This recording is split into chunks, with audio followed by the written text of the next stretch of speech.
Music has entered the environment as an atmospheric element like the wind, and in that capacity should not be subject to control and compensation. Well, not unless the rights holders are willing to let me turn the tables on them. If you think my listening is worth something, okay, then so do I. Play a Phil Collins song at me while I'm grocery shopping, pay me $20. Def Leppard, make it 100. Miley Cyrus, they don't print money big enough. Hey, it's Mazzy. Welcome back. I was going to title this an episode of It's the Music Stupid, but I felt that would make the focus of this secondary to the person I want to talk about, and that's the engineer, the recording engineer, Steve Albini, who passed away just shy of 2 weeks ago as I'm recording this. He was 61 years old, died of a heart attack, and he was probably the ultimate indie producer. Now, that is such a subjective thing for me to say, but over the last couple of weeks, I've been watching a lot of interviews and I want to say sermons, but presentations he's done on his autobiography, his state of being as a musician coming from the punk scene and as an independent producer having his own studio in Chicago for the last almost 40 years or so. I just love his consistency, his directness about the record industry, the music industry, the whole art form of making records. And, he's ruffled feathers in terms of the music business because he has such an independent streak to him and very opinionated on his take. And I want to showcase a pile of records that I have produced by Steve Albini. This isn't everything I have, and I realize the ones I pull tend to be a lot of the music that seems to be more melodic in essence. There are great exceptions here, because since he comes from the punk scene, what I love about him is his directness and how he talks about recording a band and who he works for when he records bands, and his somewhat disdain of the record industry as a whole in terms of these massive productions and all the mouths that are fed promoting a band, and how his ultimate boss, if there is a boss, are the bands, and how in the record business, I have knowledge of it, some direct knowledge, even though it's older knowledge. But even today, people I know who, there's so many mouths to feed. There's so many, it's not just the producer and the engineer and the record label heads or the A&R people, but there's the promotion people, and there's the merchandising people, and there's the radio people. And all these people are paid by the band ultimately. When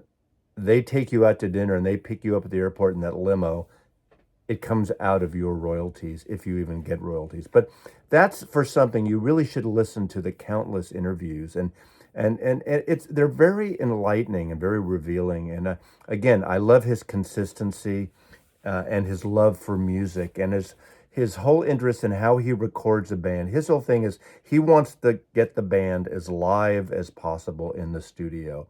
He'll do some overdubs. He's not against that, but he doesn't want to be, like what's happening in the digital realm. But it happened also in the analog realm, where everything is cut together. That guitar lead is cut from 16 different solos, or the drums, or everything else. And it's not that he's against all that, but he tries to at least get the band together.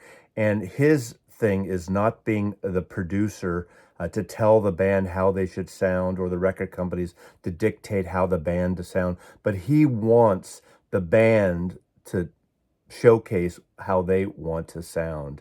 And he's there as a facilitator, as a helper, as an engineer, and he doesn't even like being called a record producer. He wants to be called an engineer, a recording engineer in what he does. And he built his own studio. It all starts when this album came out. And I'm showing this, not that Steve Albini has anything to do with this album, but he always cites this as the turning point in his life. And I believe a lot of you watching this, and I've said this on my channel here, have a turning point in music, a record, a song that really hooked you and sucked you in to discovering other music. And it was punk music that really Steve Albini was sucked into in this album. He was in Missoula, Montana. The good thing about that, it's a college town, so there's a lot of resources of records you could get cheap, and you have that aesthetic there. And of course, who would get turned on to punk music theoretically if you didn't live in England or San Francisco or LA or New York or something? But this record, all of a sudden, it clicked to him. A friend had this on a cassette, and he heard this, and he played this all the time, and eventually got this album, the debut album in 1976 by the Ramones here. And what a great album it is. It's raw. Again, you could say it's nothing new. It's a retro of just basic rock and roll. After the excesses of all this produced material, whether it's prog or psychedelic or everything. Now, you could argue garage rock and pure psychedelia is something different. Not that he's against it, but this is the record that made him change and starting a punk band. And he had 3 bands over the years. He had Big Black, which is probably the most famous initially. He had Rape Men, and then he had Shellac. And this week, I had pre-ordered that latest Shellac album that came out literally a week after his death. And my pre-order was put on hold because they ran out. And I ordered it months ago, but I'll get it eventually. So I haven't listened to it yet. I want to wait till I get the record. They're doing a repress. And I believe that's Touch and Go is the label out of Chicago that he's been partnered with for years. And I did see Big Black once. And I didn't know who Steve Albini was, but I heard of the band. I knew of the band, of their existence at least. And I think I saw them probably on their last tour in 1987 at the I-Beam on Haight Street in San Francisco.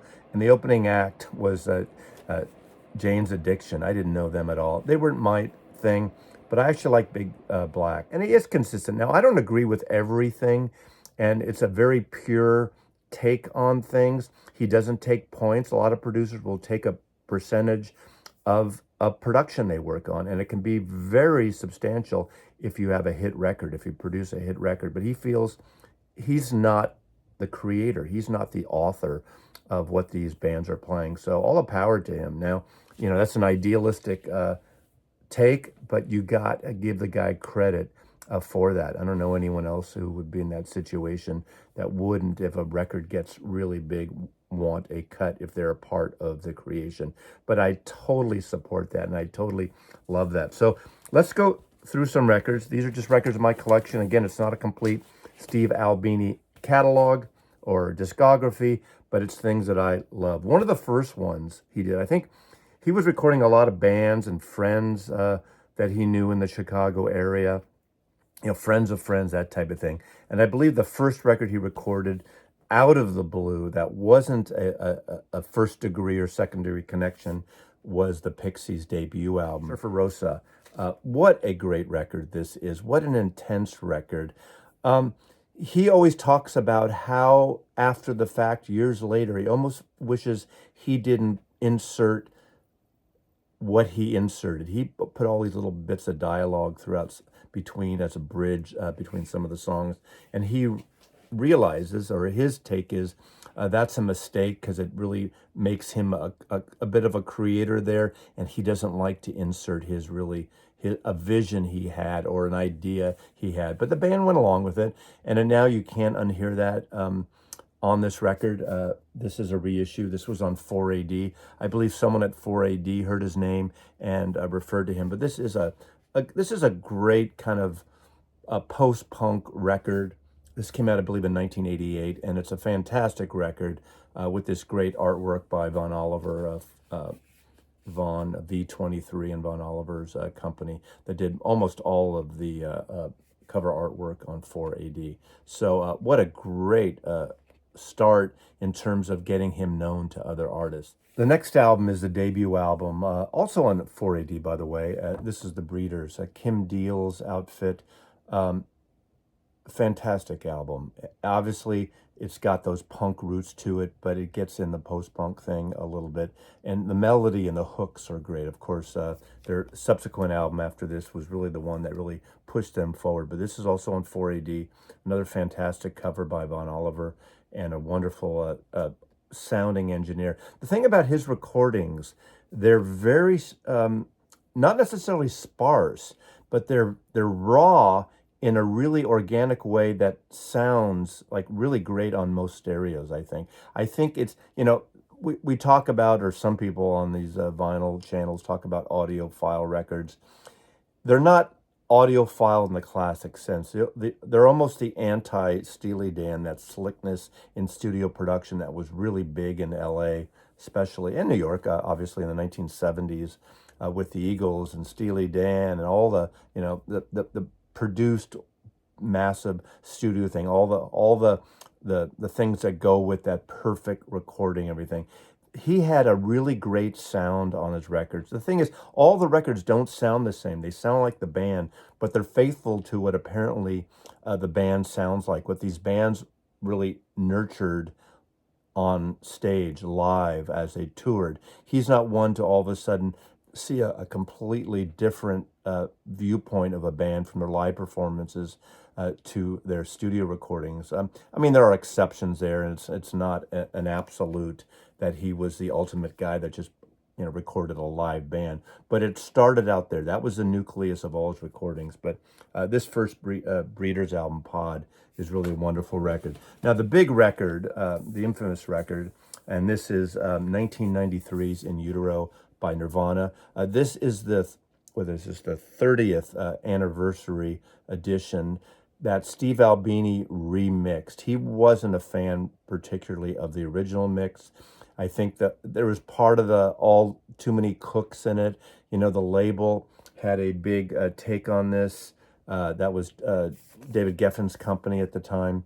And after the success of Nevermind, Nirvana wanted something more, less produced, more real of their live performance in essence. And they wanted Steve Albini, they wanted his grit. Now, it doesn't sound like, quote, again, Steve Albini doesn't have that sound that you go into him like a T-Bone Burnett or George Martin or Thomas Baker, all the big producers that have a sound. Now, there's nothing wrong with that, but if you want that, you want the sound. Steve Albini, as I keep saying, I know I'm repeating myself, but he really wants to capture the sound of the band, and this does it beautifully. And this was a huge record. I think he took a nice big chunk, but he didn't, again, take points. He would have made a lot more money. What I love about this, I've always been a stickler lately, especially with these Beatle remixes and some other labels, that they changed the cover. Instead of that kind of creamy yellowish cover, they made this black. So right away, and of course it says the 2013 remix. I think it's okay to do a remix, but state it. On the Beatle albums, you have no clue unless you look at the little date. And even then, can you imagine years later when the hype stickers are gone, you're not going to know the difference between an original mix of a Beatle record and a subsequent one. Same with the Pink Floyd Animals record. They changed the cover. They used a black and white alternate image from that cover. So you identify with what the record is, but you realize it's something different. This is the way to do it. And this is a fantastic remix. Also, the original record was on 33 RPM, and it's a long record. Remember, this is the period of time of the CD, so they crammed all those songs on a single vinyl LP. This is a double 45 RPM, and this kicks ass. If you like this record, if you're a fan of this record, I would say this is the way to go. Rid of Me by PJ Harvey, the British, again, a folky post-punk indie. Now, indie is that catch-all even Steve Albini didn't like. Calling indie is like a throwaway line for all these artists. And, we are all guilty of using indie as something that's beyond, out of the commercial realm. But obviously, she became this amazing artist. This is one of my favorites. I also, love the later, more produced England Shakes. But this is a fantastic record, PJ Harvey. Another artist that doesn't get a lot of exposure around here and around parts, but is an amazing folk artist, a very organic singer-songwriter, is Nina Nastasia's. And this is The Blackened Air. Steve Albini collaborated with her a lot. And this is, I know, something that he really likes. And when you know of Albini's punk roots and the sound of punk, he does acoustic instruments beautifully. He records the organic side of this. Apparently, her and her other musicians on this. There's cello on this, there's acoustic, there's lap steel, I believe.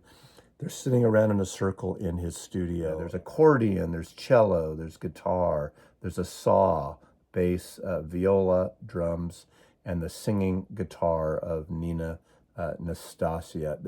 Beautiful record, really, really intimate, but I really need to get more of her catalog. The Magnolia Electric Company. This is a project by Jason Molina. His project had been called Songs Ohio. This is the first one that came out and the last album that he worked on with Steve Albini under the title The Magnolia Electric Company. Nowhere on the cover does it say Songs Ohio. It does say it on the label. He's got this kind of country folky sound. This is a beautiful record. We lost him not long after this came out. I don't know, remember all the dates on it, but this is an important record too. And you probably see this a lot in the bins and have no idea what it is. There's a really a country flavor throughout it, low key for the most part. Lap steel guitar. One of my favorites, who I'm going to show you in a minute, is Scout Niblett, this British artist with this kind of really interesting voice that you either get it or you don't. And she sings on one track. There's a couple other people that sing lead. A very, I forgot the gentleman who sings a low, really the most country-like song on his album. But this is a wonderful album. It's that singer, songwriter, independent, rootsy Americana country by Jason Molina, who wrote all the songs on this. But fantastic record. Scout Niblett. Boy, do I love this album cover. These are the 4 albums that Steve Albini recorded for Scout Niblett with Scout Niblett. A series of wonderful records. She has this folk sense. She's got a noise sense. She's influenced by PJ Harvey and Nirvana and punk bands like that. She plays the drums she has this intensity sometimes of this banshee-like vocal style, and it can be very independent and very low-key. She's hooked up with Bonnie Prince Billy, who also Steve Albini has worked with on a couple of projects too. They've collaborated on these records, but these are really wonderful records, but you need to take the time to sink in. Now, she hasn't done a record, I think, in 11 years, and I hope at some point she kind of comes back and does something. But Scout Niblett has done an amazing series. I think she's done 5 full albums, maybe 6, and some EPs. Scout Niblett, who's now in Portland and is a full-time astrologer as we speak. One of my all-time favorite albums that came out, God, is it 2006 now, and that's East by Joanna Newsom. This is her second album. YS is how it's spelled. So Steve Albini recorded her vocals and her harp playing, and that was the basic tracks on this record. And beautiful recording, a stunning recording. And then the full album was produced by Van Dyke Parks, who'd worked with the Beach Boys and so many others. And he has a really great orchestration style. He wrote these great, lush string pieces that fit within this folk song. These are long songs. It stretches over 2 LPs. It's a fantastic accomplishment. Her second album, I think it is her perfect record. Just a wonderful, wonderful, beautiful, ethereal record. It's folk music, and it's just a different take on folk music, really using the harp as a reference rather than the acoustic guitar. Next is a record that seems unlikely to be a project that Steve Albini would be invited to work in. We know Robert Plant, he likes to produce his own things, and what a great producer he is. at least for his own music. Him and Robert Plant contacted Steve Albini, and Steve Albini, you answer the call, and at least you say, "I'm interested, let's talk." And they talked, and Albini sent them some other recordings of his, not just the loud punk stuff, but the more organic, the acoustic stuff, work with female vocals. He sent these packages of recordings, and he was selected. Now, this was different for him. Not that he doesn't work outside of his own studio in Chicago, but he recorded this at Abbey Road over, like, I think 4 months. And I don't think he's ever worked on an album for 4 months in his entire life. But the great thing about most of the productions, they're quick, they're efficient, there's no waste. And of course, when you're working with these two legends who are used to ongoing recordings and the excesses of the record and the music business, you just kind of bend over. He was putting up an apartment right next door to Abbey Road. They own some buildings there, and he stayed there and he worked on this for 4 months until he had to come home. But this is a good album. I don't love this record. I don't have a vinyl copy of this record. It's not a Led Zeppelin record, but obviously you have the roots there. And, the good thing is I think Steve Albini just did what he needed to do and got out of the way. This is an important record because they've never done a collaboration before or since. So one of the outliers, a different approach, a different type of recording experience for Steve Albini, but something I'm sure he learned something from that he took away to use on all the other projects. Now, Steve Albini has recorded over 1,000 records and left an amazing legacy of music. And it is such a sad loss. And the more I read up about him, the more interviews I listen to and the discussions with him, I just admire the man so much more. This is Sparkle Horse Bird Machine. This came out last year on vinyl. These recordings were done in 2009. This is a project by Mark Linkus, and these recordings were never released. He died some years after this, and his family decided to put this out again, and they went back to Steve Albini. They got the tapes back, and this was put out. This is a fabulous, again, indie project that is very folky, very intimate, very beautiful. Under the moniker Sparkle Horse, they did a number of records with Steve Albini, and this was one of my top 10 records of last year. So that's all I can say about Steve Albini. Please go to those two links, the Dom Seeking a Thread link and that conversation that he had in Australia. There's many like that. Once you watch that, others will show up, and if you want to take that dive, there's a lot. He's got a kind of a dry sense of humor. You'll hear that repetitive thing come up if you watch a bunch of different reviews and you hear his life story. But a tragic loss to music lovers. So thanks for watching. It's the Music Stupid. This is the black version. There's a Heather Gray version in the store. Now, I think if he was still around, I would send one of these shirts to Steve Albini. I think he'll appreciate the sentiment of it. But anyway, thanks for watching. Mazzy loves you.